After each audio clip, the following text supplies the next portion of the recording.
Assalamualaikum warahmatullahi wabarakatuh. Perkenalkan, nama saya Muhammad Tubal Azam dengan NIM 530202300083 dari program studi Ilmu Al-Quran dan Tafsir Fakultas Usuluddin Adab dan Humaniora Universitas Islam Negeri Salatiga. Sebelumnya saya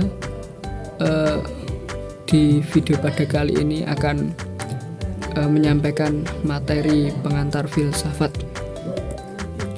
Jadi materi ini itu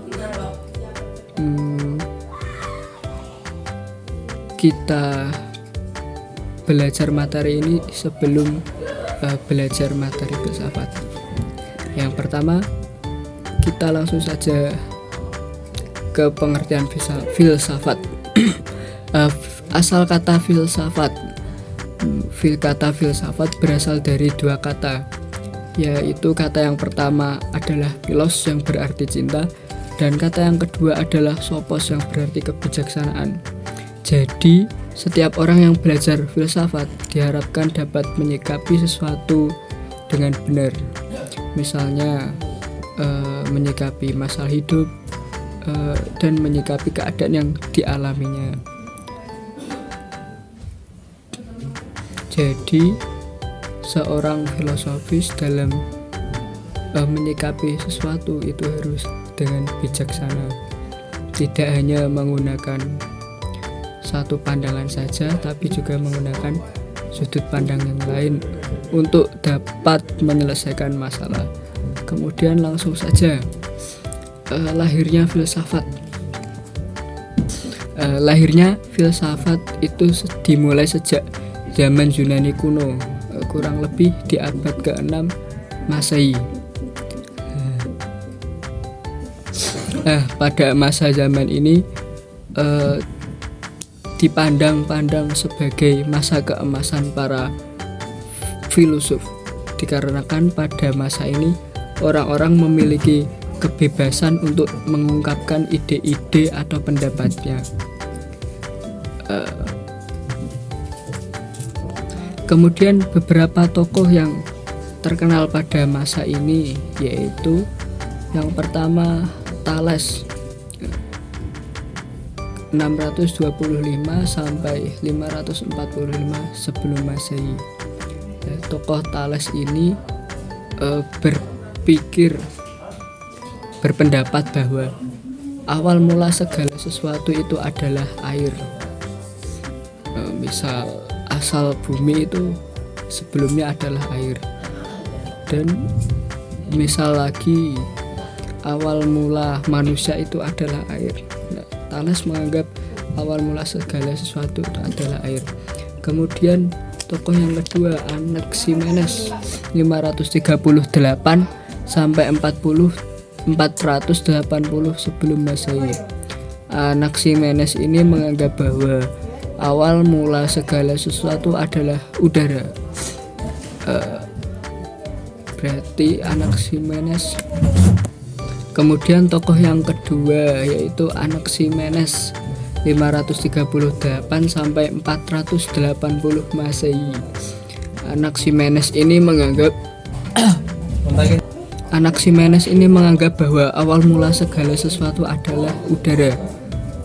Misalnya manusia itu adalah, sebelum manusia itu adalah udara, dan udara adalah awal dari manusia. Kemudian tokoh yang ketiga yaitu Heraklitos 540 sampai 475 sebelum Masehi. Heraklitos ini berpendapat bahwa awal mula segala sesuatu adalah air. Kemudian tokoh yang selanjutnya yaitu Pythagoras 580 sampai 500 sebelum Masehi. Pythagoras ini menganggap bahwa untuk menggapai keseimbangan hidup, menggapai keseimbangan antara jiwa dan raga itu dengan cara melepas hawa nafsu. Jadi Pythagoras beranggapan bahwa kehidupan ini dapat seimbang ketika jiwa dan raga itu terlepas dari nafsu. Kemudian tokoh yang selanjutnya Empedokles 492 sampai 432 sebelum Masehi. Empedokles ini berpendapat bahwa asal segala sesuatu itu terdapat 4 unsur, yaitu air, api, udara, dan tanah. Tapi kita sebagai pemikir filosof tidak boleh menganggap salah satu dari tokoh ini salah. Semuanya itu benar. Kita tidak boleh seketika menyalahkan para tokoh ini. Kemudian puncak kejayaan Yunani kuno.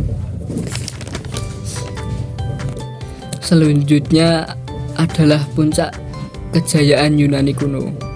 Pada masa puncak kejayaan ini terdapat 3 tokoh terkenal, 3 tokoh filosof yang 3 ini adalah murid dan guru. Tokoh yang pertama adalah Socrates. Pemikir filsafatnya adalah penyelidikan pemikiran manusia secara komprehensif. Dengan maksudnya komprehensif di sini adalah menghargai nilai-nilai jasmani dan rohani.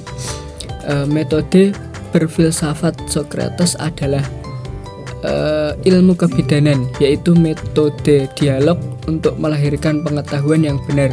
Banyak orang yang sudah merasa tahu padahal mereka terjebak dalam pengetahuan semu. Oleh karena itu, Socrates terdorong untuk membantu menyadarkan orang lain dengan pengetahuan yang sejati. Pengetahuan sejati itu adalah pengetahuan yang seakan-akan dilahirkan dari pikiran lawan bicaranya.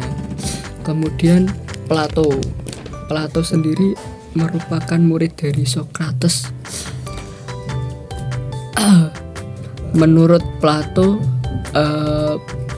berpikir bahwa dunia itu ada 2 macam. Yang pertama dunia idea. Dunia idea itu dunia di mana tidak ada perubahan, tidak ada kejamaan. Dalam arti yang baik hanya satu, yang indah hanya satu, yang benar hanya satu, dan bersifat kekal. Pengetahuan di dunia idea tidak akan musnah, akan tetapi abadi selamanya. Terus dunia yang kedua, dunia indrawi, yaitu adalah kebalikan dari dunia idea. Dunia indrawi sendiri yaitu dunia yang serba berubah dan serba jamak. Menurut pemikirannya, dunia indrawi adalah dunia yang selalu berubah-ubah. Semua terlihat di dalam dunia indrawi sebenarnya hanyalah bayangan dari dunia idea. Contoh sederhananya, di dunia idea ada pengertian objektif tentang kursi. Dalam dunia idea, kursi adalah tempat untuk duduk, sedangkan di dalam dunia indrawi kursi itu ada macam-macam. Ada kursi makan, ada kursi tamu, dan seterusnya.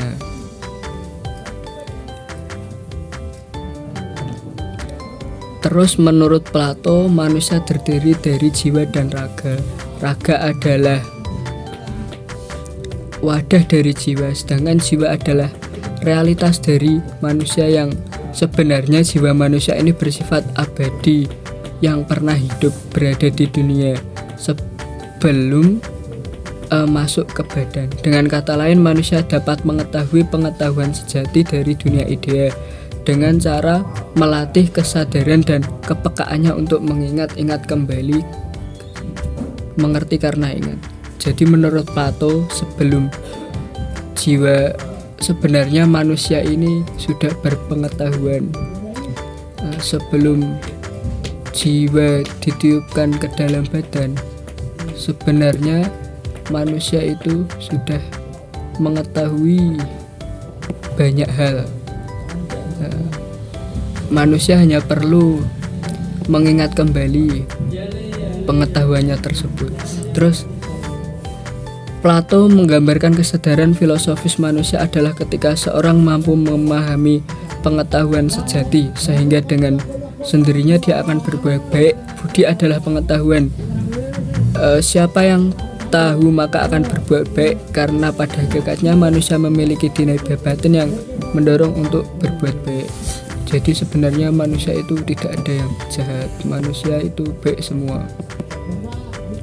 Kemudian tokoh yang ketiga dalam puncak kejayaan Yunani kuno yaitu Aristoteles. Aristoteles beranggap bahwa etika adalah sarana untuk mencapai kebahagiaan dan merupakan hal tertinggi sebagai pencapaian dalam kehidupan. Aristoteles ini juga termasuk murid dari Plato, namun pemikiran dan penafsirannya berbeda dengan gurunya. Aristoteles bahkan menolak ajaran dari Plato tentang ide. Menurut Aristoteles tidak ada ide-ide yang abadi. Apa yang ditafsirkan Plato tentang ide justru ditafsirkan Aristoteles sebagai abstraksi dari realitas indrawi. Dengan demikian metode berfilsafat Aristoteles berbeda dengan Plato.